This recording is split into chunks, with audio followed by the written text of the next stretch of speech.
Alors, je vais très rapidement vous présenter Sébastien Martin, qui est notre nouveau ministre délégué à l'industrie. Pour ceux qui se poseraient des questions, vous n'avez pas de lien de parenté avec le patron du MEDEF.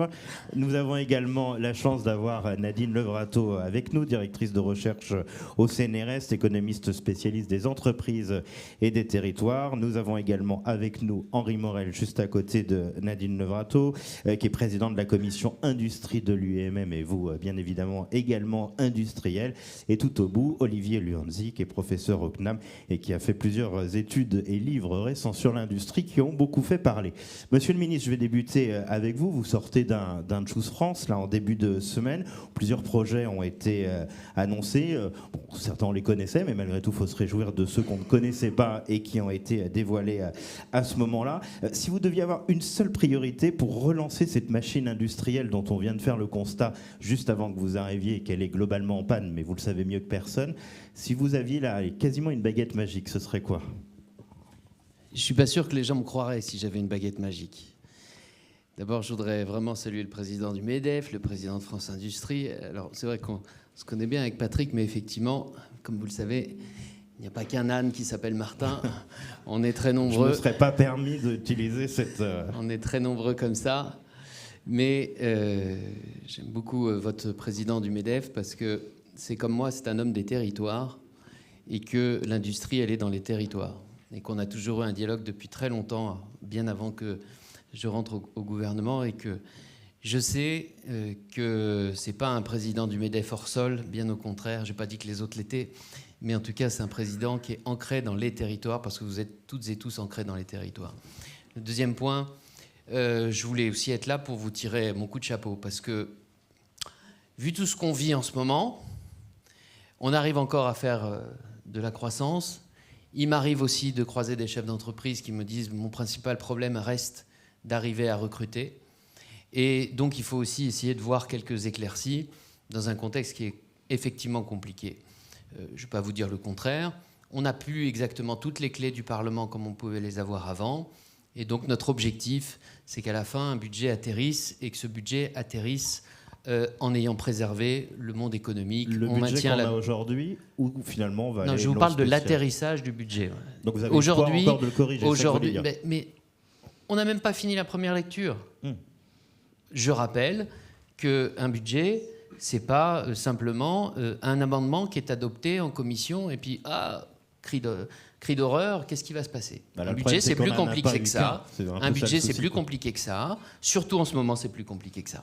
Voilà. Donc, sachez que vous avez au gouvernement des gens qui sont attentifs à la situation des entreprises. Maintenant, si j'avais un sujet prioritaire aujourd'hui, c'est d'accepter de prendre en considération que le monde, il a changé, que l'Europe doit changer avec nous. C'est pour ça qu'on défend des idées aujourd'hui qui n'étaient pas forcément très partagées par le passé. Pas de protectionnisme, mais de protection. Quand vous avez, j'ai été interrogé cet après-midi à l'Assemblée, sur l'acier, 5 fois en surproduction d'acier, les volumes nécessaires pour le seul marché européen, en surproduction asiatique, si vous ne vous protégez pas, on meurt. Sur la chimie, on a les mêmes sujets. Sur l'automobile, on a les mêmes sujets. Donc il faut sortir d'une forme de naïveté et l'accompagner aussi de ce pourquoi on se bat. C'est-à-dire que moi, je ne veux pas que simplement on ait des marques européennes, je veux des produits européens. Donc je veux qu'on arrive à ce qu'on avance en se protégeant, qu'on favorise la préférence européenne, c'est-à-dire des soutiens publics qui vont vers ceux qui font le choix de l'Europe et de la France et de vos usines. Voilà. On reviendra à vous dans un instant. Je passe à vous, Olivier Luanzi. Quand on a préparé cette table ronde, vous m'avez dit chaque jour de retard, c'est une opportunité manquée. Quelle décision justement immédiate? Et ce qui est intéressant, quand on a préparé cette table ronde, vous m'avez dit finalement, moi, j'ai pas besoin de budget. Il y a plein d'idées, même avec de mauvaises idées de budget, qu'on peut appliquer tout de suite. Alors, c'est lesquelles, ces recettes magiques? Alors, il n'y a pas de recette magique. Par contre, il y a des recettes et il n'y a pas de mesure magique. Là-dessus, je soutiens tout à fait ce qui a été dit par le ministre. Hein. S'il y avait une mesure qui permettrait de réindustrialiser, ça fait longtemps qu'on la connaîtrait et sans doute elle serait mise en œuvre. Donc, il y a des recettes, il y a des listes de mesures à mettre en œuvre. Là où je prends un peu de nuance, c'est que c'est super bien de dire il faudrait convaincre toute l'Europe de faire de la protection. C'est super bien de dire il faudrait convaincre toute l'Europe de faire de la préférence européenne. C'est un peu des faces nord parce que tout le monde n'est pas d'accord en Europe. Alors commençons déjà par nettoyer, balayer devant notre porte. La simplification, ça coûte rien et c'est du franco-français. Le ZAN, le changer, ça coûte pas grand-chose, voire rien en termes de budget, et ça permettrait de libérer du foncier industriel. Et on peut continuer comme ça. Ça a évolué sur le ZAN. Justement, les gros non, la loi, elle n'est pas encore passée à ma connaissance. Encore, mais logiquement, s'il y avait un gouvernement normal... Mais ça a été évoqué par le président Martin sur la formation et sur le rôle des lycées. Encore une fois, pas besoin d'aller à Bruxelles pour avancer. Ça dépend que de nous. Donc, ça ne va pas tout résoudre de lever ces freins franco-français, mais arrêtons de nous faire rêver, ou plutôt cauchemarder, avec des plans européens qui vont tout résoudre. Balayons devant notre porte. La désindustrialisation en Europe, c'est une spécificité française et anglaise. Donc il y a bien des politiques nationales qu'on a prises qui ont conduit à cette situation et qu'il faut corriger. Donc commençons déjà par nous-mêmes, c'est plus simple. Les 2/3 des sujets ne demandent pas de budget. Pour vous, la simplification ? Oui, la simplification, la formation, l'orientation de l'épargne des Français, on peut continuer comme ça. Enfin, je veux dire, il y a une liste de choses qui demandent ni d'aller à Bruxelles, ni d'avoir un budget. Alors c'est mieux d'avoir une stabilité politique pour le faire, mais encore une fois, commençons par ça. Chaque jour qu'on perd est un jour où, comme ça a été dit, on passe de la colère à un peu de découragement, et on le connaît de plus en plus dans les dernières semaines, avec un discours qui de temps en temps, je vais utiliser un terme, moi j'ai l'impression qu'il y a une dissonance cognitive dans les derniers discours que j'ai entendus les derniers jours, quoi. Il y a une réalité qui est vécue, et puis il y a des grands discours et des grandes envolées. S'il vous plaît, faites-nous des discours de réalité sur l'emploi qui baisse, sur le nombre d'usines qui ferment, et ensemble, on peut trouver des solutions. Alors ce soir, c'est ce qu'on va essayer de faire. Henri Morel, vous êtes donc président du groupe SFPI, président de la commission industrie de l'UMM, donc vous aussi vraiment au contact du terrain au quotidien, avec vraiment une vision très concrète des usines. Qu'est-ce que vous voyez, vous aussi, de votre vigie, j'ai envie de dire ? Écoutez, de notre vigie, la situation n'est pas globalement pour l'industrie française très bonne, puisque depuis 2 semestres, on assiste quand même à plus de fermetures d'usines qu'à d'ouverture d'usines. Même si on peut un peu tordre les chiffres pour dire à Choose France Wire, si on tient compte des extensions, des sites existants, c'est pas si dramatique que ça. Mais globalement, la réalité, si on prend les faits en charge, la situation n'est pas bonne. Alors effectivement, on a un peu de croissance économique, mais si on ramène cette croissance économique à ce qui se passe dans le secteur industriel, l'année dernière, on était à moins 1,4%. On assiste quand même aujourd'hui à des destructions d'emplois dans le milieu industriel et également à des fermetures d'usines qui touchent dans des secteurs qui sont dans le dur.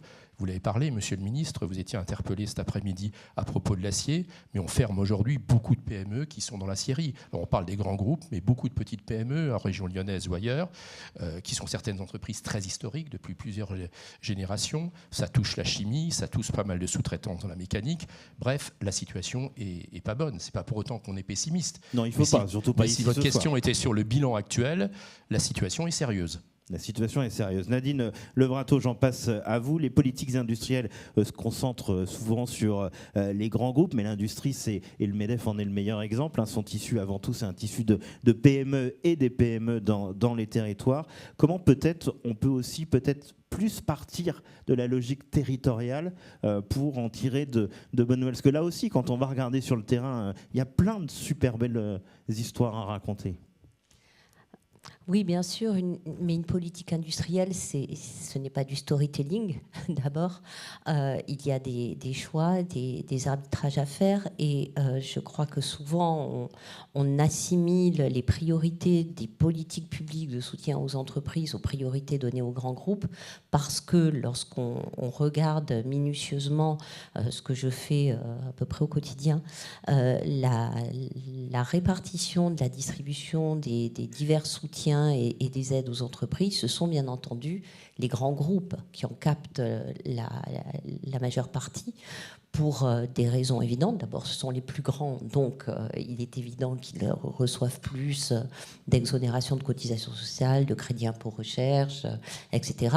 Mais de surcroît, ils ont un savoir-faire pour capter ces aides. Et d'ailleurs, souvent, les PME se plaignent d'être désavantagées, ne serait-ce que pour accéder à ces presque. On en revient à la simplification, il faut rendre ça 2000 simple pour que ce soit Alors, utilisable par tout le monde.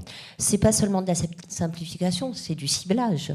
On pourrait envisager que des aides soient particulièrement destinées aux PME qui en ont besoin. Et là, dans une période où la dette publique, le déficit public sont particulièrement élevés, bien sûr, il y a un choc de simplification qui est réclamé de longue date par les entreprises, mais aussi un choc de rationalisation qui pourrait être mis en place. Donc, pour en revenir à nos PME, il y a tout de même des dispositifs qui leur sont particulièrement destinés.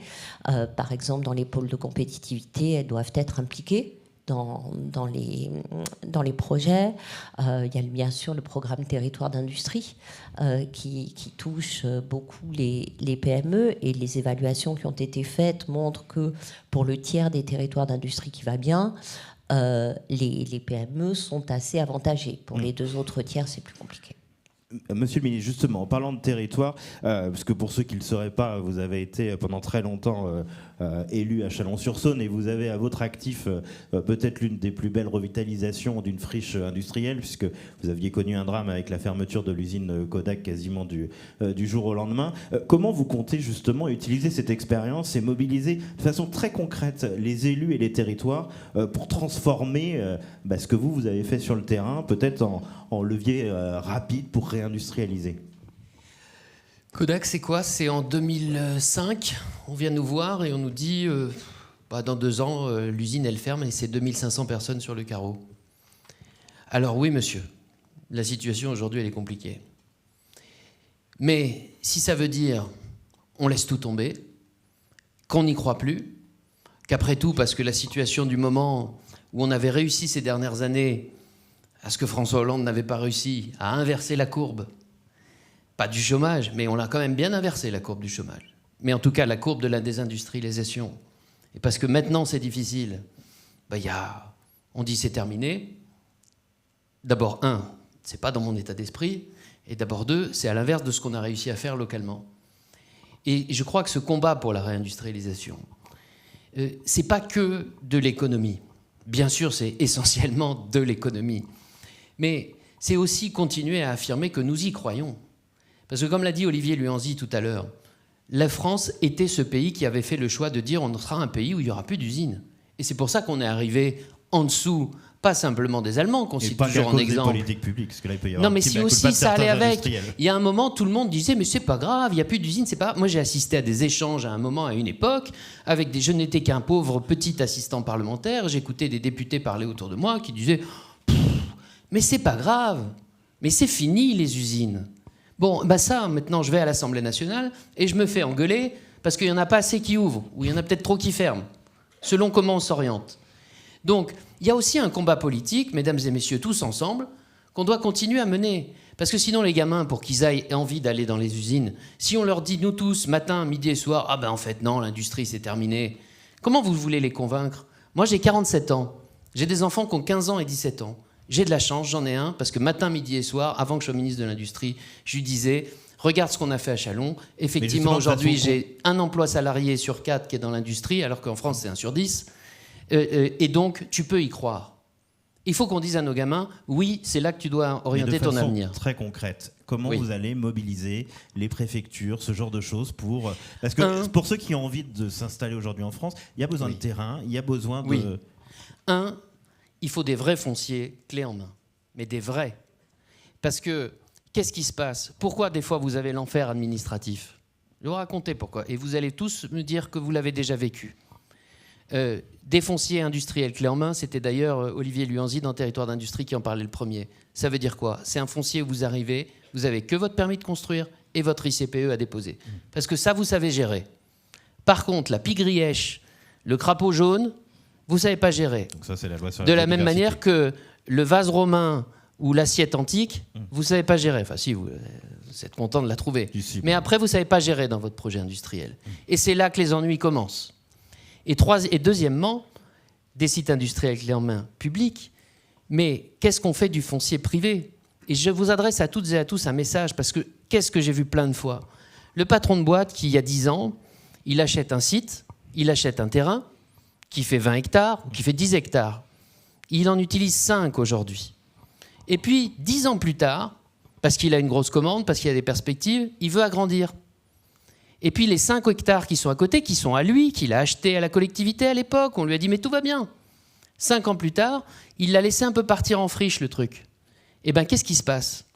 Il y a une zone humide, Donc ça, il y a une espèce naturelle, et là, c'est mort. donc soyons concrets, ça c'est quelque chose Et ça, que vous voulez réformer. concrètement, mais je ne veux pas réformer. Arrêtons, parce que vous savez ce qu'on va faire quand on va Vous voulez réformer? simplifier? On va faire des textes, et vous me direz, il y a encore plus de normes après qu'avant. Je veux juste adresser aux chefs d'entreprise, et c'est ce qu'on va faire dans les territoires aussi, dire à tout le monde, quand vous avez du foncier qui est disponible, que vous l'avez chez vous, continuez à l'entretenir à côté.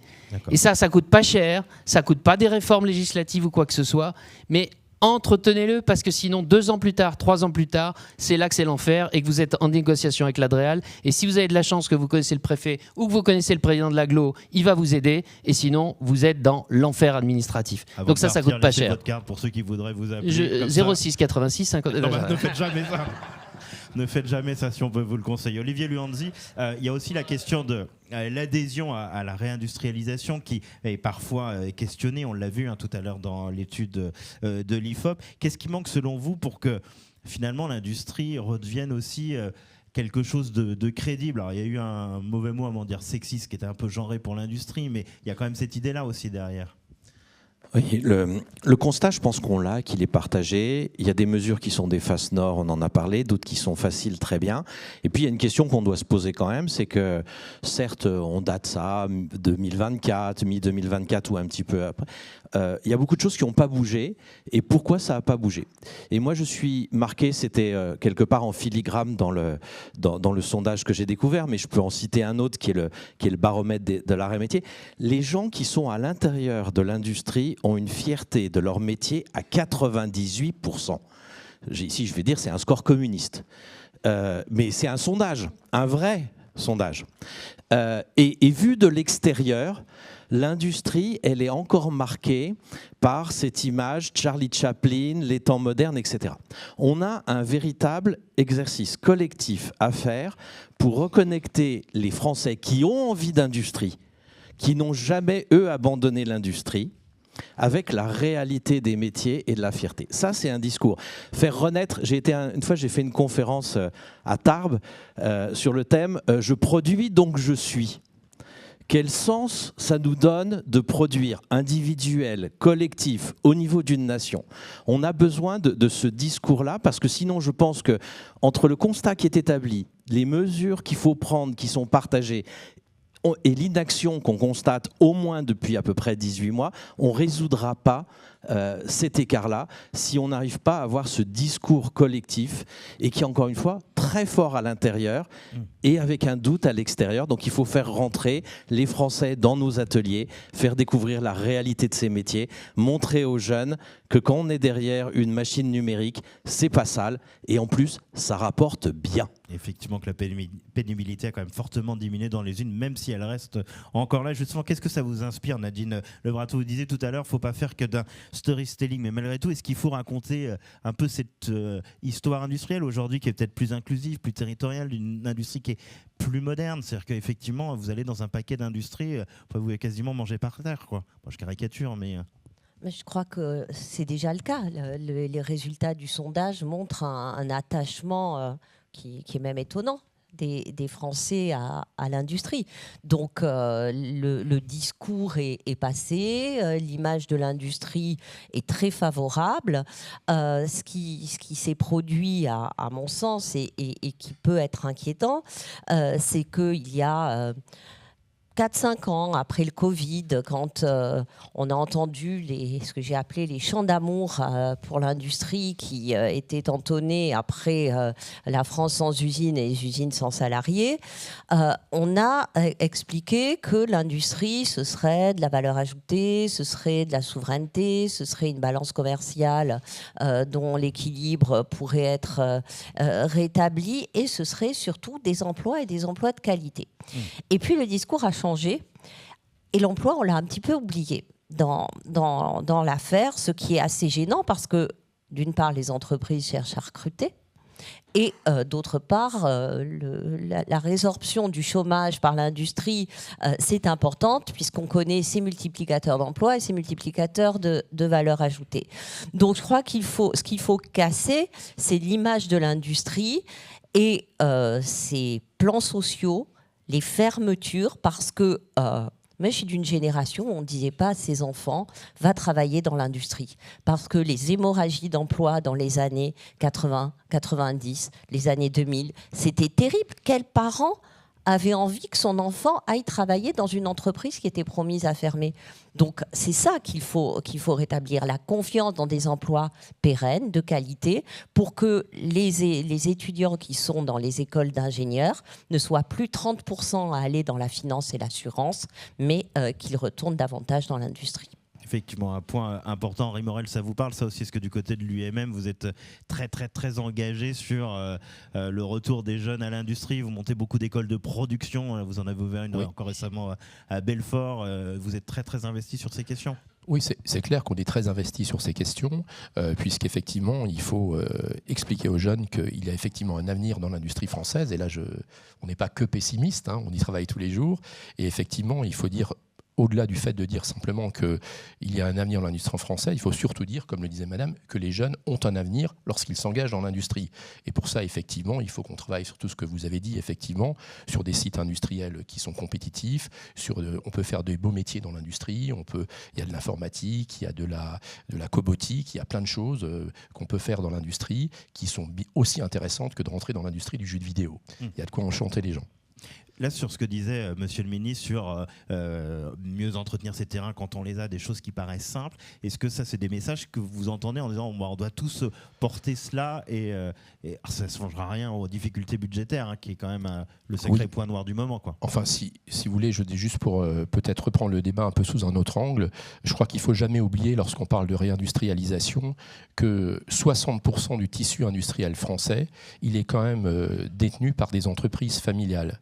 Des PME, des patrons, et je crois qu'on parle souvent des grands groupes, mais c'est surtout eux qui vont être les acteurs de la réindustrialisation. Il n'y a pas de filière souveraine si vous n'avez pas des fabricants de pièces mécaniques, de composants, de commodités.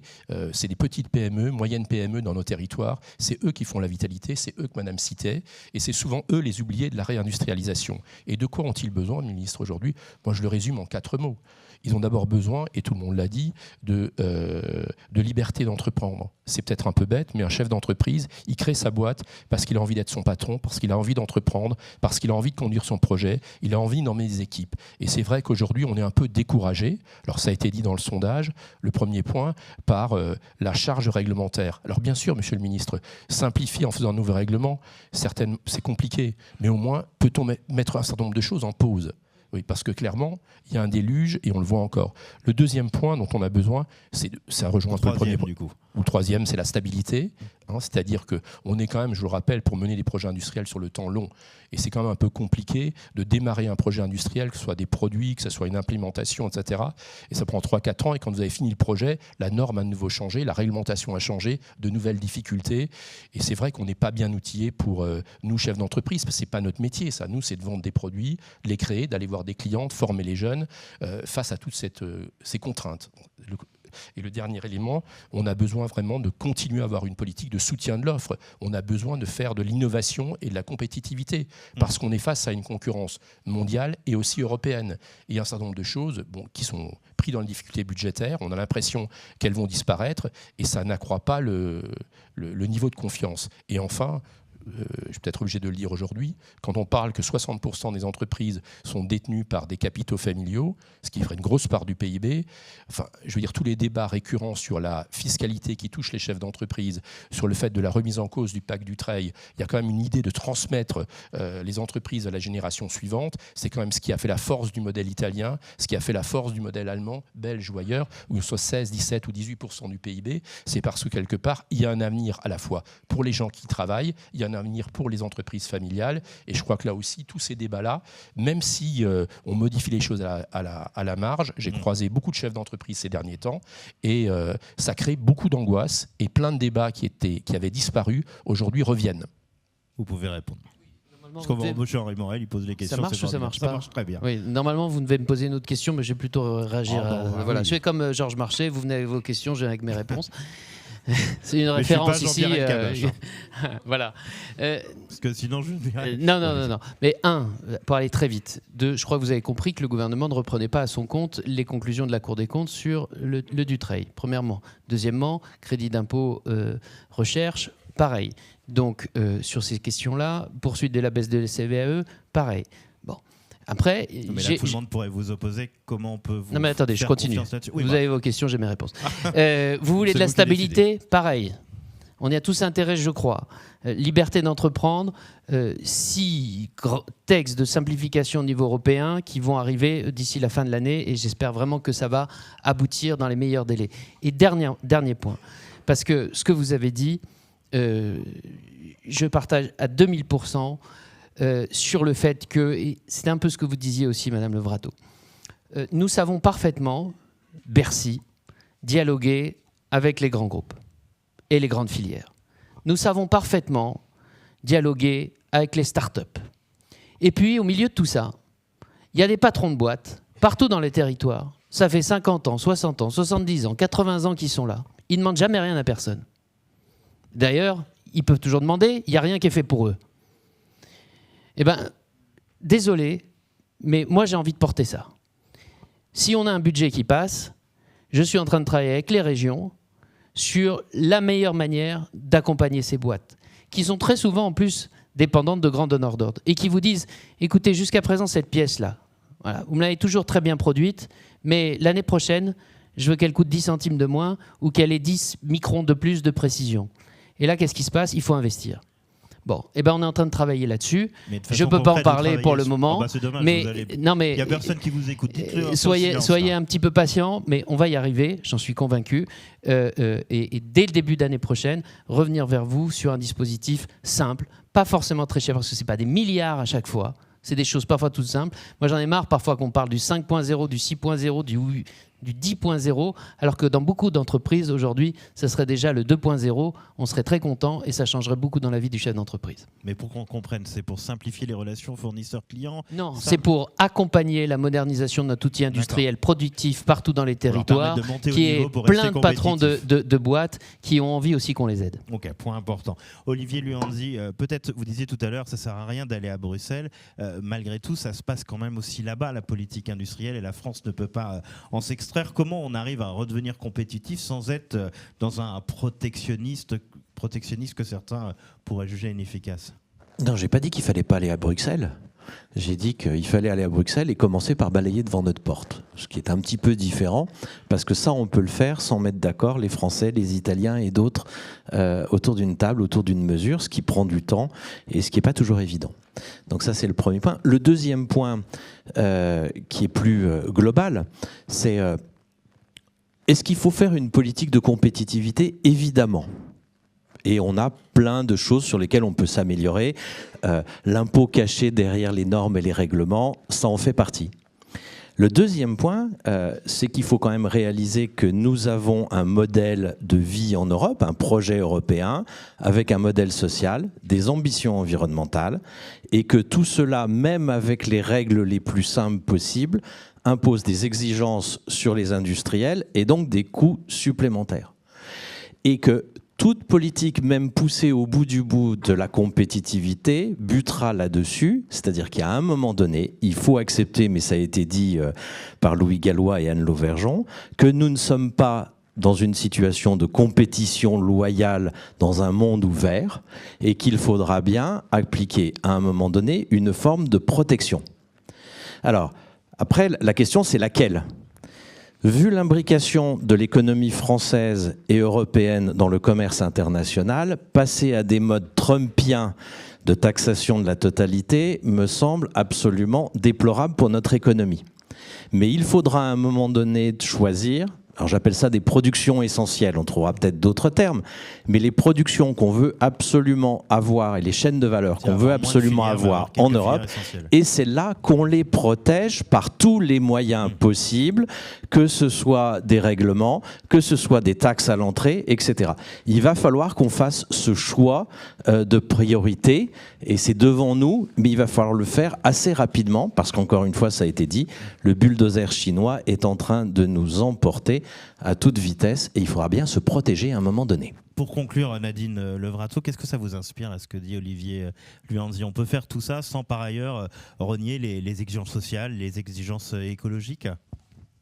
C'est le principe du développement durable, me semble-t-il. Et justement, dans beaucoup de pays, les barrières non tarifaires sont des barrières à l'entrée qui sont assez efficaces. Donc, il faut cesser d'opposer de manière caricaturale les normes environnementales à la performance économique. La preuve, c'est que beaucoup d'entreprises sont réunies. Peut-être y en a-t-il ici, dans le mouvement Impact France. Il y a des entreprises à mission. Il y a déjà des entreprises qui se regroupent sous le terme économie régénérative. Donc ça veut dire qu'elles se servent de l'environnement comme d'un argument de vente, ne serait-ce que pour se différencier par la qualité. Et donc, au contraire, ces normes environnementales peuvent servir, y compris à protéger les biens essentiels. Le mécanisme d'ajustement carbone aux frontières, c'est bien, mais c'est trop peu. Il faut aller davantage dans ce sens-là. Merci, on peut vous applaudir tous les quatre. Sébastien Martin, Nadine Levrato, Henri Morel et Olivier Luanzi. Merci beaucoup à vous quatre.